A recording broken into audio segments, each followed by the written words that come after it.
Soul for a Soul by John Hope. Narrated by John Moe. Chapter 1. Brother Fide's Sin. Shh. Brother Fide's Albarello's moist voice echoed through the dark barn. The raw stench of manure hung strong amongst the urine-damped hay. A burning oil lamp lit the blackness. Olmo wriggled his bare back against the dirt, his teary eyes staring up at the rotten barn's wooden rafters. The lamp's wavering light cast ghostly shadows that jerked and flicked as erratically as Olmo's shaky heartbeat. Brother Fides lurched over the prepubescent boy, like a wolf salivating over a hunk of meat. He slid a hand down his prey's smooth, naked body. Olmo's peach fuzz hair stood upright, tremoring in the night's stillness. Shh, Brother Fides repeated, his caterpillar-like mustache twitching. His head sank toward the boy's lower torso. Olmo clenched his jaw. He focused on the barn's upper loft, watching puffs of dust cough from the planks of wood whenever the goats bleated and kicked. Chills spasmed Olmo's narrow frame, climaxing him into shame. Like a rip at his soul, he knew this was wrong. The distant laughter of men and the occasional playful scream of children carried through the walls. The village's festivities lay so close, yet far out of Olmo's reach. He closed his eyes, trying to wish away the horrific tickle of Brother Fide's mustache on his skin. Goats, laughter, cheers.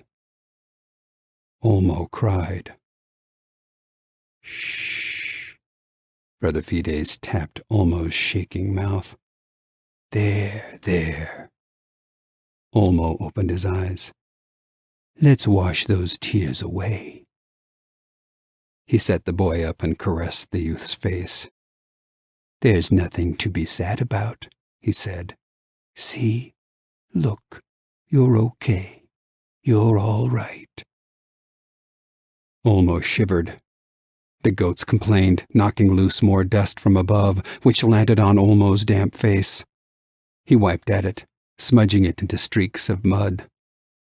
Brother Fides tossed Olmo's robe over the boy's head and helped him thread his arms through.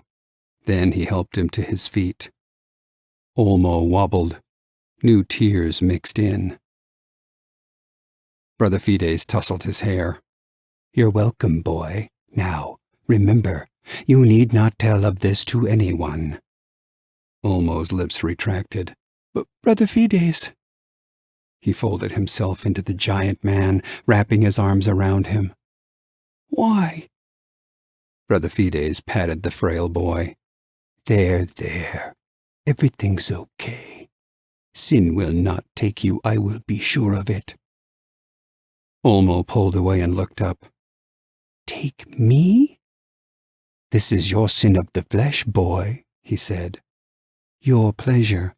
But Brother Fides, I didn't want... Boy. Fides gripped Olmo's arm, his fingers like talons scraping and compressing bone. The lad gasped. This is your sin.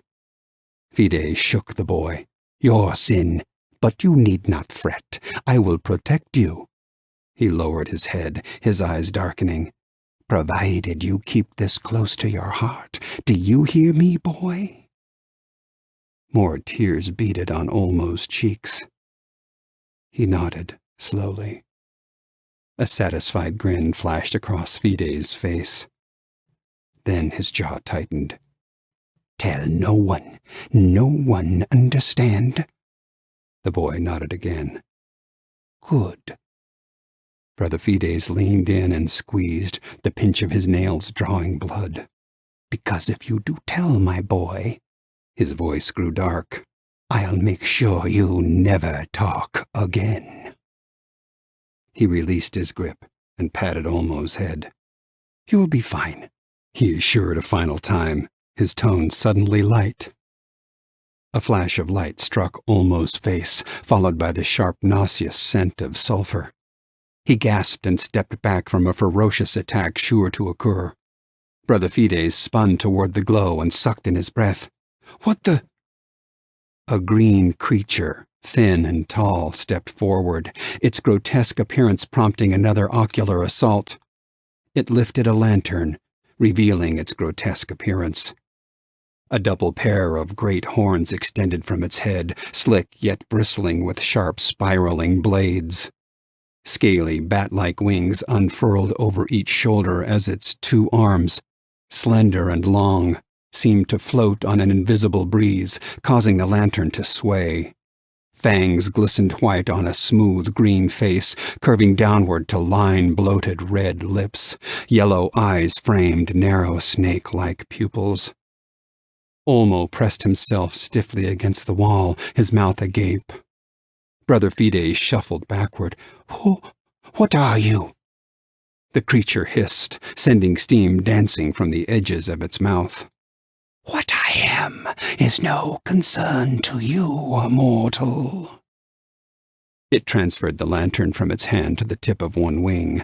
"But this is—" With a swing of both bony green arms, a giant book materialized amidst a sparkle of light. The creature opened it. "Your name appears in bright letters here," he told the clergyman, bending a long finger and tapping the exposed page. Even from a few feet away, Olmo could see Brother Fides' name glowing red on the page, like fiery embers. Brother Fides narrowed his eyes. My name?" "Yes, mortal," the creature said. "You're mine now." With a spin of its long green arms, the book disappeared. Then the creature lunged forward, its open mouth unnaturally wide.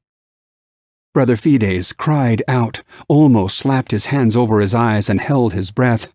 Olmo turned away. He bit his knuckles and held his breath. A thunderous crunch chased the goats to one corner of the loft.